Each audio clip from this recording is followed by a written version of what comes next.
Macbeth, Act 3, Scene 5. Da Heath, Heath, Heath. In the previous scene, we have come to know from the soliloquy of Macbeth that he is planning to meet the three witches. And in Act 3, Scene 5, we already see him meeting the three witches. The Heath. Enter the three witches meeting Hecate, thunder. So this thunder also signifies the importance of the scene. Something thunderous is about to happen. Some kind of upheaval is going to take place. And this is the indication. The weather also indicates the the expected but impending upheaval that would take place in the life of Macbeth and the drama at the same time. First witch. Why? How now, Hecate? You look angry. The first witch is asking, what is the matter, Hecate? You look angry. Now, Hecate. Have I not reason, beldams as you are, saucy and overbold? How did you dare to trade and traffic with Macbeth in riddles and affairs of death? And I, the mistress of your charms, the close contriver of all harms, was never called to bear my part or show the glory of our art, and which is worse, all you have done hath been but for a wayward son, spiteful and wrathful, who, as others do, love for his own ends and not for you. But make amends now, get you gone, and at the peak of Acreon, meet me in the morning. Thither he will come to know his destiny. Your vessels and your spells provide, your charms and everything beside. And for the air this night I'll spend unto a dismal and a fatal end. Great business must be wrought ere noon upon the corner of the moon. There hangs a vaporous drop profound. I'll catch it ere it come to ground, and that distilled by magic slates shall raise such artificial sprites as by the strength of their illusion shall draw him on his confusion. We shall spurn fate, scorn death, and bear his hopes above wisdom, grace, and fear. And all you know, security is mortal's chiefest enemy. Hark, I am called, my little spirit. See, sits in a foggy cloud and stares for me. Now, the first witch in reply says, come, let's make haste. She will be back soon again. Now, let us understand the meaning of this entire speech of Hecate. It is one of the most important speeches in this particular drama. Let's see. Have I not the reason to be angry? So, first witch asked Hecate, asks Hecate, why is she angry? Wants to know from Hecate, why is she angry? Why is she indignant? Hecate replies, have I not the reason to be angry with you? Hags, who are so insolent and overbold? How did you dare to deal with Macbeth and through riddles instigate him to murders, while I, the mistress of your magical spells and secret inventor of all harms, was never called to play my part or to show the great power of our magical art? So, see, here Hecate is quite cross with the rest of the witches. She asks explanation from the first witch that why has she instigated Macbeth with useless riddles and useless uh, spells, magical spells they have casted upon him, and why they have uh, instigated him towards some heinous crime. Why? And she hasn't been I she was not given the chance. She has the ultimate power, the utmost power of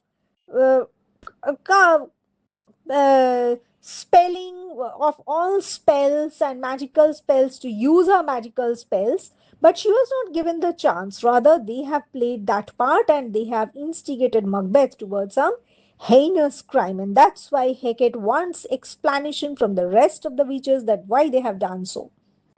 And what is worse, all you have done has been only for a wayward man.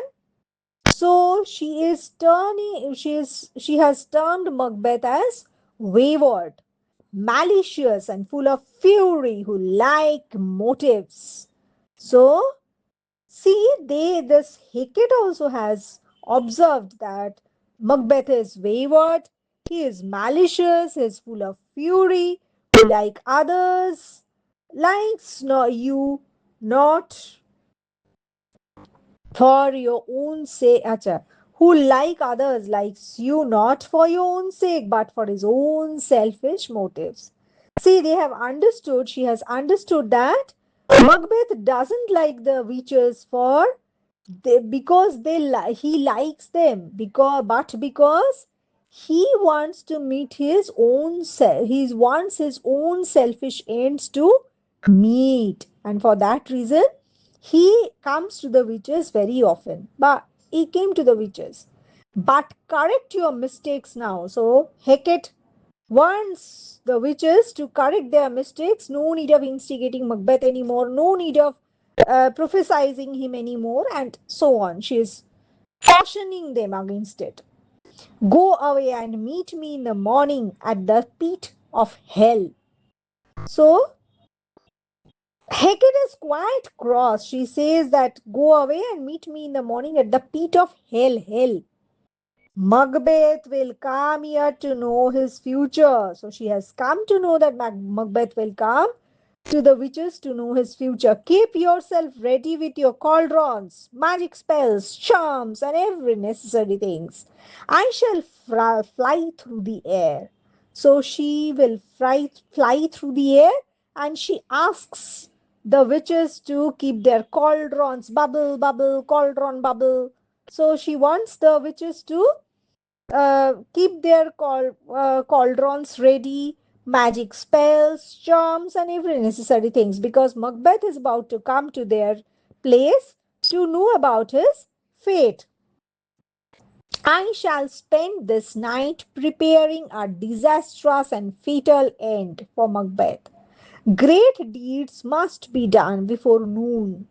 Upon the corner of the moon, there hangs a vaporous drop possessing deep significance. So, good deeds must be done before noon. Uh, they too have this kind of superstitious beliefs that whatever charm, whatever this kind of magical spells they want to cast, those those deeds must be done before noon. Upon the corner of the moon there hangs a vaporous drop possessing deep significance. I will catch it before it falls to the ground. So this is a language of some magical spell she is talking about. Upon the corner of the moon there hangs a vaporous drop possessing deep significance. So moon and all those vaporous drops and all those stuffs, this have something to do with their magical spell. So she is saying that she'll catch it. She'll I will catch it before it falls to the ground. And that drop distilled by magical arts will raise such apparitions with which with their powerful illusions will draw him towards his fatal end. And this powerful and that drop distilled by will raise such apparitions which with their powerful illusions will draw him towards his fatal end.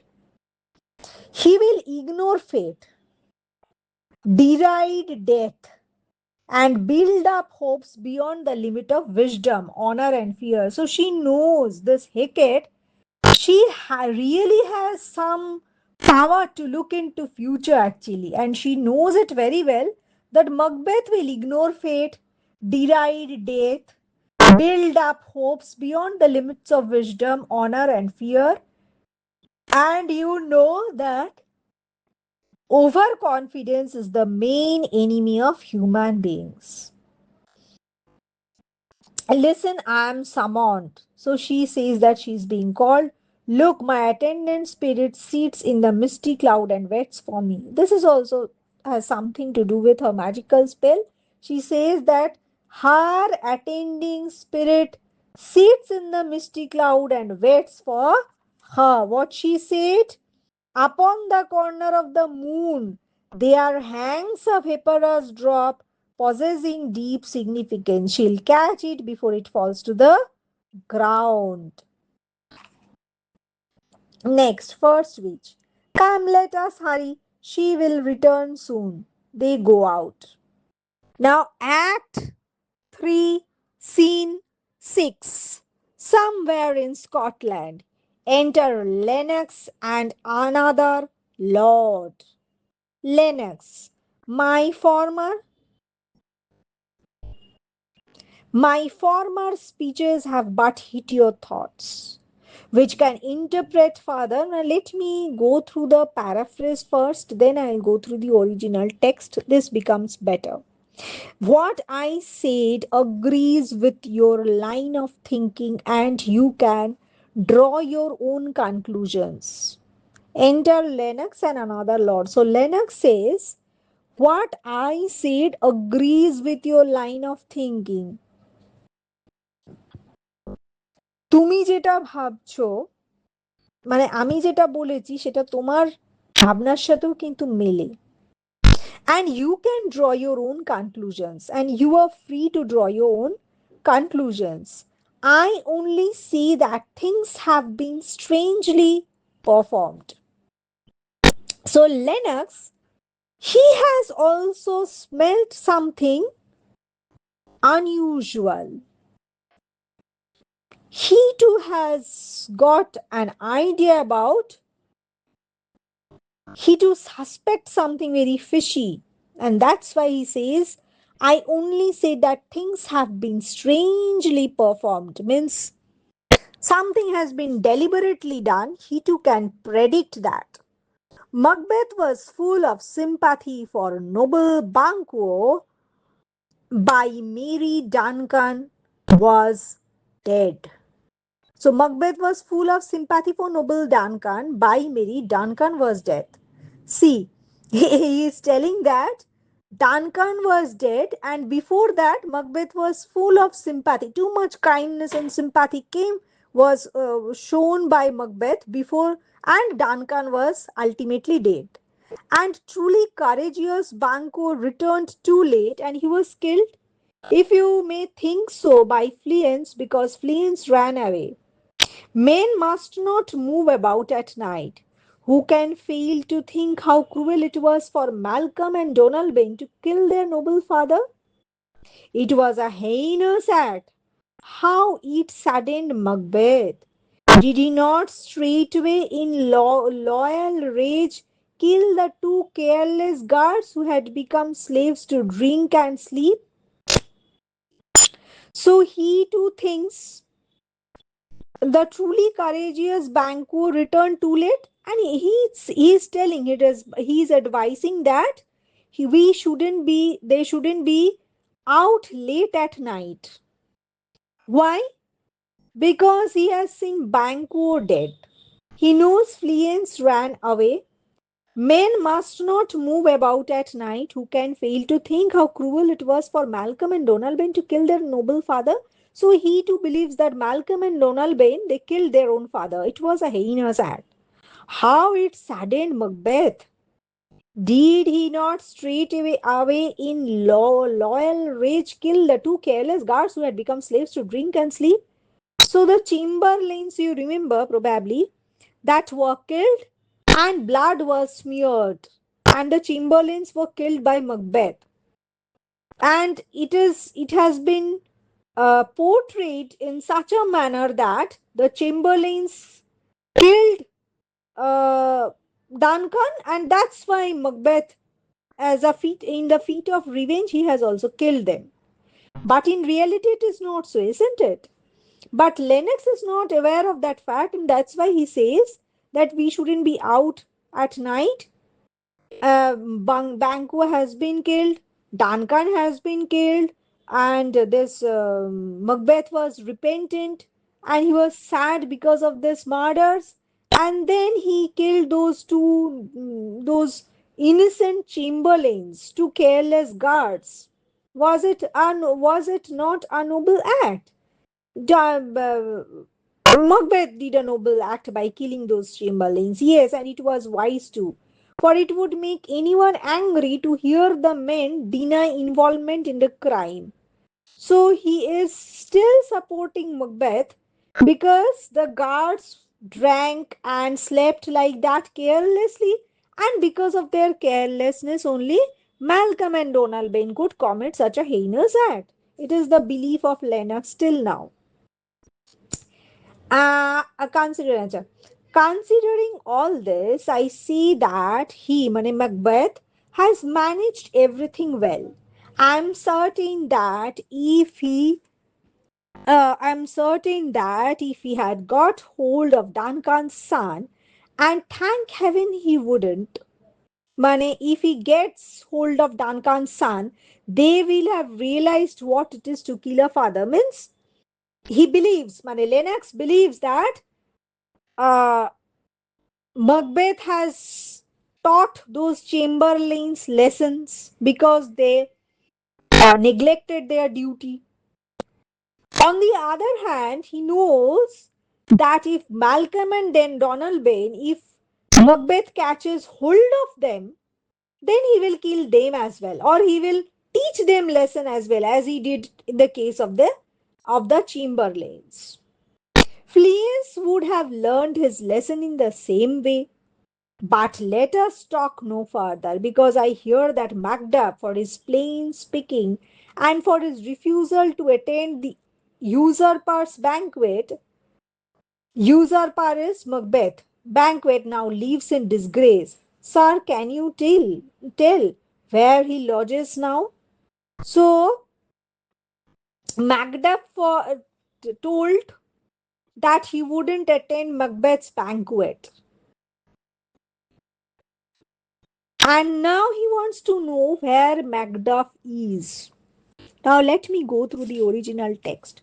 My former speeches, Lennox, my former speeches have but hit your thoughts, which can interpret further only I say.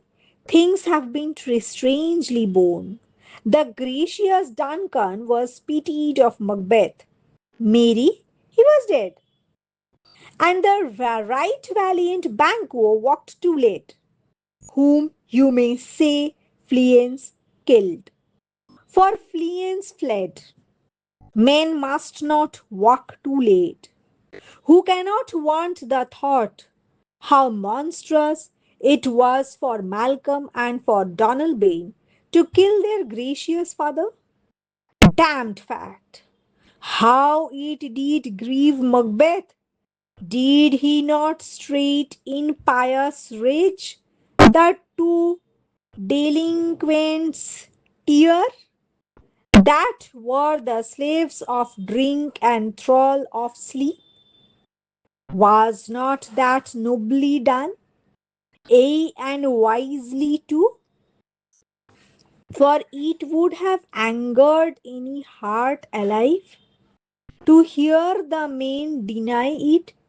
So that I say he has borne all things well, and I do think that he that had he Duncan's son under his key, and it please heaven he shall not, they should find that what it were to kill a father, so should Fleance. But peace, for from broad words and cause he failed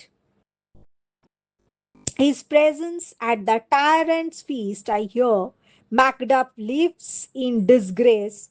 Sir, you can tell where he bestows himself. Now, when the scene began, somewhere in Scotland, Act 3, Scene 6, somewhere in Scotland, enter Lennox and Lord. So, another Lord is there in this particular scene. Now, we will see the Lord speaking. The Lord, the son of Duncan, mane Malcolm, whom this usurper has deprived of the throne, is now living under the patronage of the English king.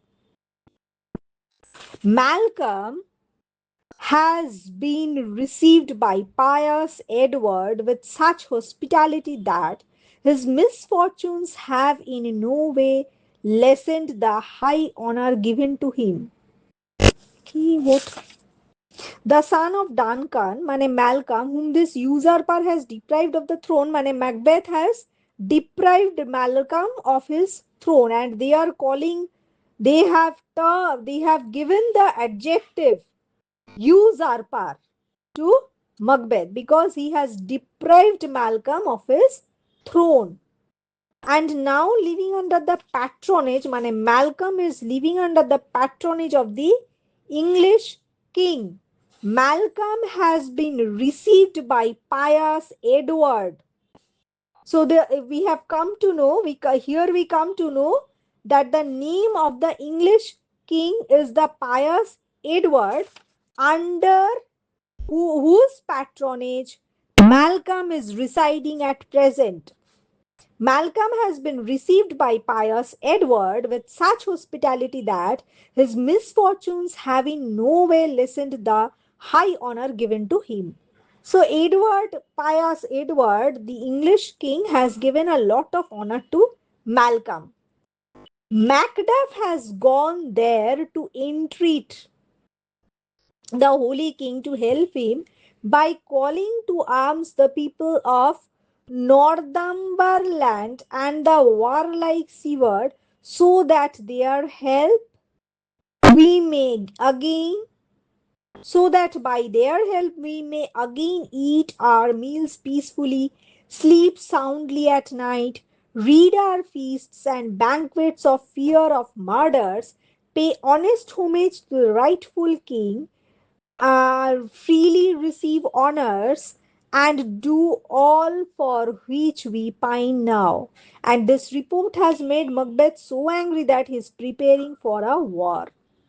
Now, before we have seen Lennox speaking, means a speech we have just come across, isn't it? Where he says Macbeth is noble, but at the same time, he calls him usurper. Probably this is a he mockingly says that Macbeth is good. Why I'm telling you? Because in this speech, the Lord says that Malcolm has gone to England and he is living under the patronage of the English king. And the name of the English king is no one other than the pious Edward. And Malcolm has been received with hospitality, with his misfortunes have no way lessened the high honor given to him. Now Macduff has gone there to entreat the holy king to help him, Mane Malcolm, by calling to arms the people of Northumberland and warlike Seward.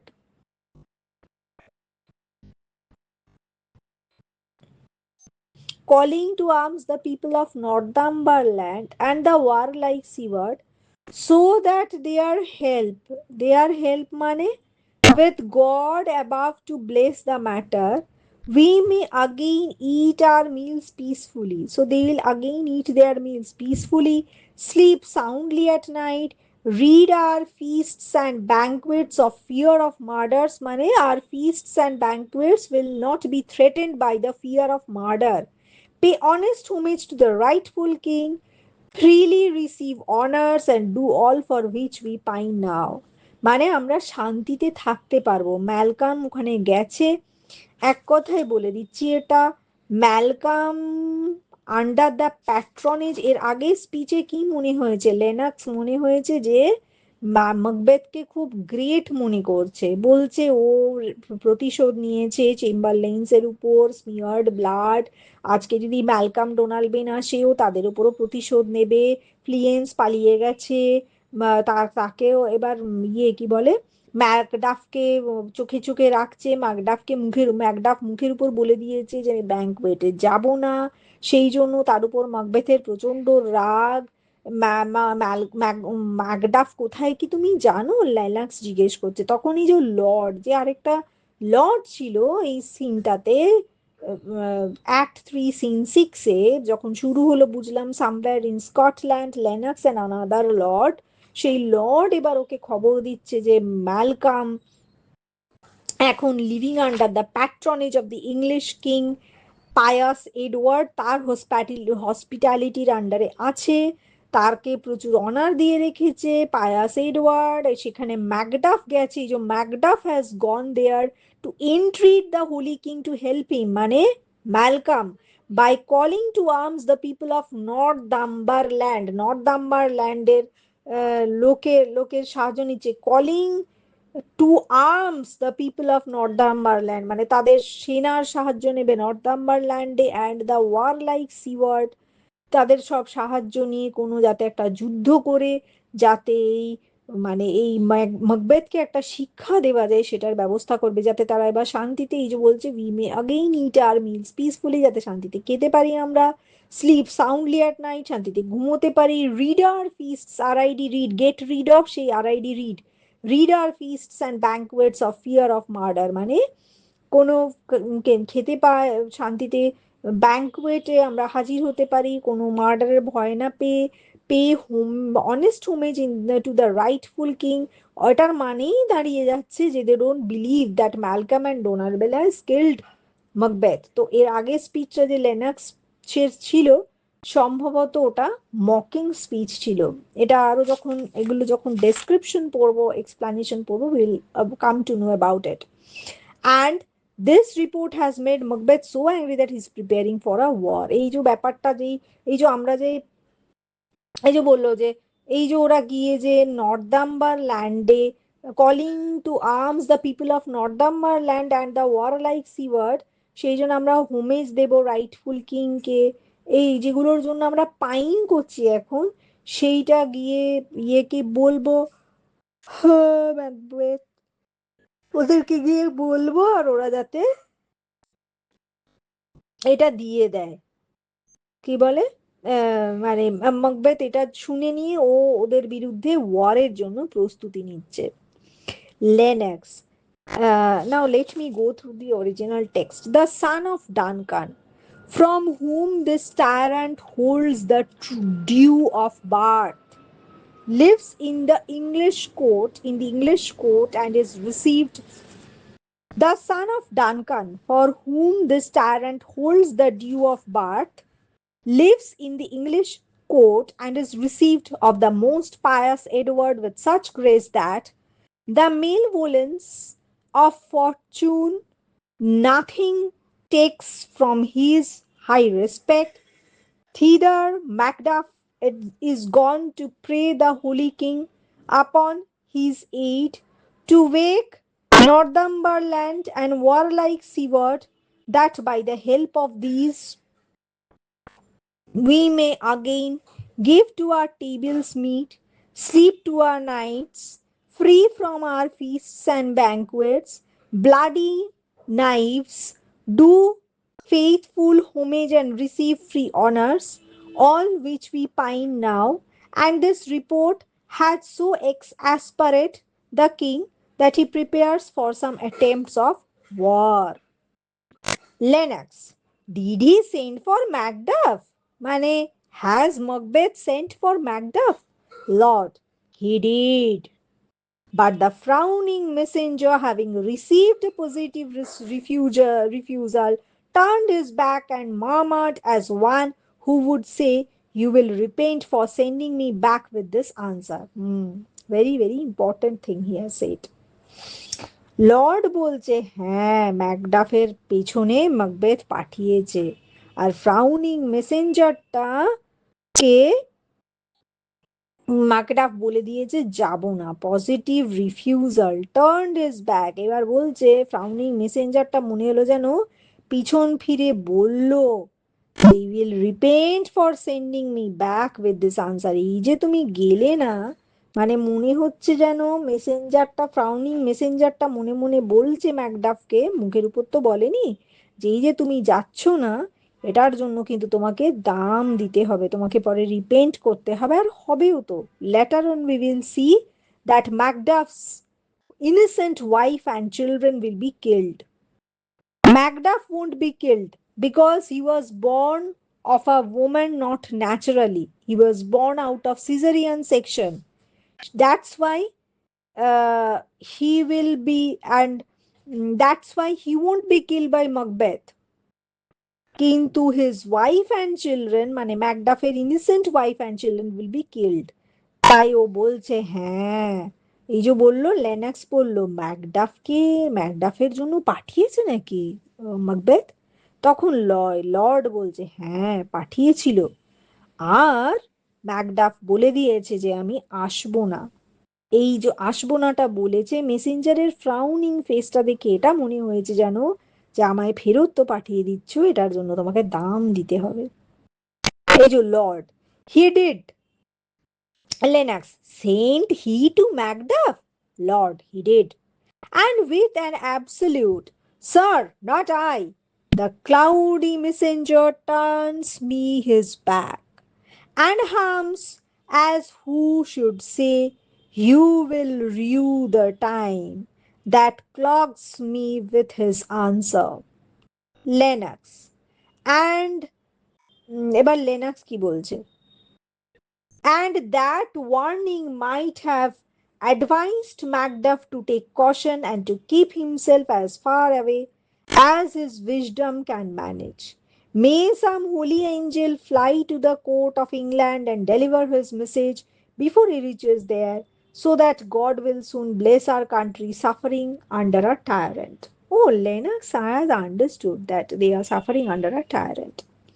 Lennox বলছে, and that wandering might have advised Macduff to take caution and to keep himself far away as his wisdom can manage। বলছে এই যে ফ্রাউনিং ফেসটা করে Messenger এলো না, যে তোমাকে বোধহয় রিপেন্ট করতে হবে, যে আমি যাব না বলে দিয়ে, সেইটার জন্য ম্যাকডাফের যেহেতু বুদ্ধি আছে, বোধহয় ম্যাকডাফ দূরে থাকবে। হ্যাঁ, দূরে তো থাকবেই, কিন্তু ওর উইজডম আছে, বুদ্ধি আছে, নলেজ আছে, তাই ও দূরে থাকবে, দূরে তো থাকবেই, ও তো বাঁচবে, কিন্তু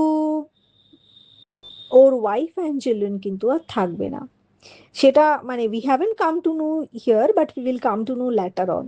মে সাম হোলি অ্যাঞ্জেল, এবার ও উইশ করছে, he wishes that may some holy angel fly to the court of England, যাতে আসে ইংল্যান্ডের, and deliver his message before he reaches there, যে বলে দেওয়ার জন্য, যেন বলে দেয় গিয়ে কেউ, so God will soon bless our country our suffering under আ টায়ারেন্ট, যে একটা টায়ারেন্টের হাত থেকে আমাদের দেশটা বাঁচবে।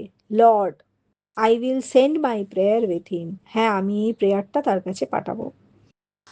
Lennox, and that well might advise him to a caution. It hold what distance his wisdom can provide. Some holy angel fly to the court of England and unfold his messenger he come, that a swift blessing may soon return to this our suffering country under a hand accursed. Lord, I'll send my prayers with him. We have come to the end of Act 3, Scene 6. Now, scene 4 will commence after this. Act 3 ends with 6 important scenes. We will looking forward to this next act.